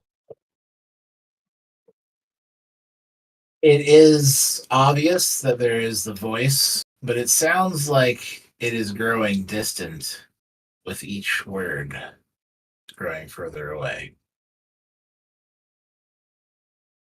But you hear it. Can we understand what he says, or is it distant enough that it's not? It's understood. All right. So she says, "All right, the purple one."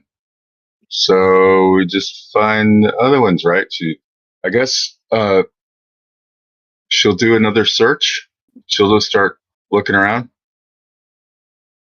And make that action for a percentile, and you continue down the hallway to find an intersection and follow a curve to the right.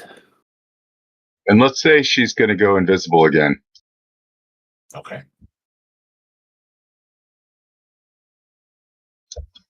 Is that an action?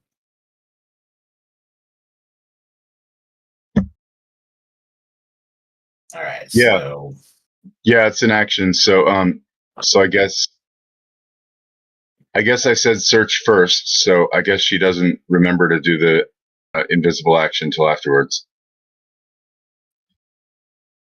and as you go searching and digging through these featureless halls, you come to a dead end with a short pedestal, and on it there is a green crystal key.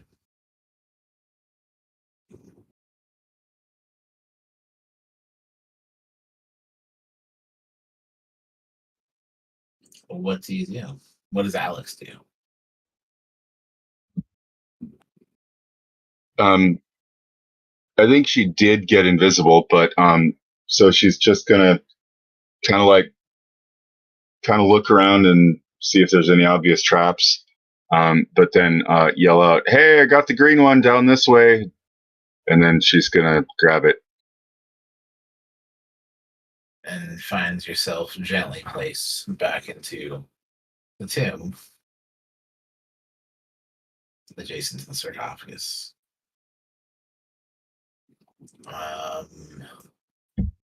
Tim looks up and says, "Well, I'm going to go looking."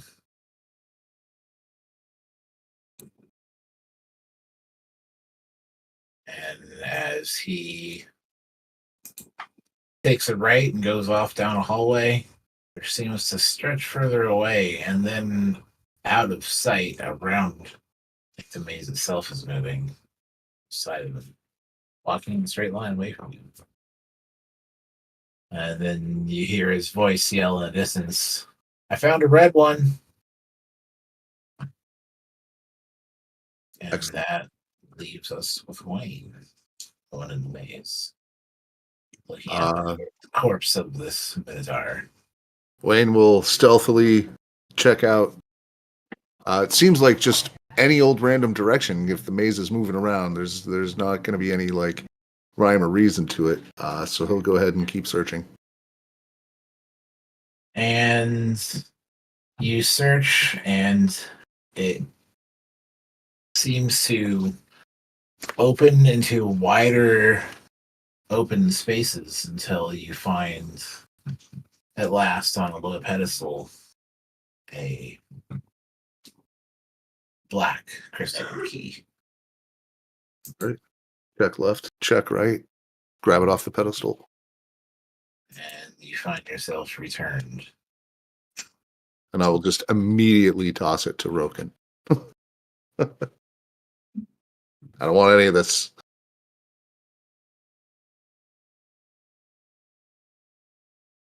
I mean, I kind of want this one. Tim holds up the red key. But I mean, you hold the stone. Points at Wayne.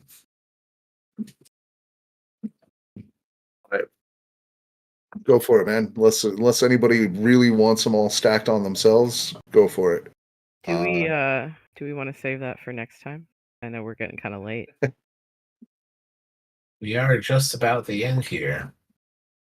I was going to go ahead and place those effects out as we sort through our keys. And that will probably be our ending scene here. So it looks like all for Roken, except for Tim wants the red one, but he'll let Roken pick. I think Alex kind of wants the green one. She's going to go with the one she got. Yeah, Tim asks Roken. Like, I'll give it to you as instructed. Okay. Thanks. Okay, so with that, we have the set of keys. And as they are inserted into the sarcophagus, they disappear and leave their sigil. And here into the chat, I will place what we have. And look at all of that. One Arcana check damn. later.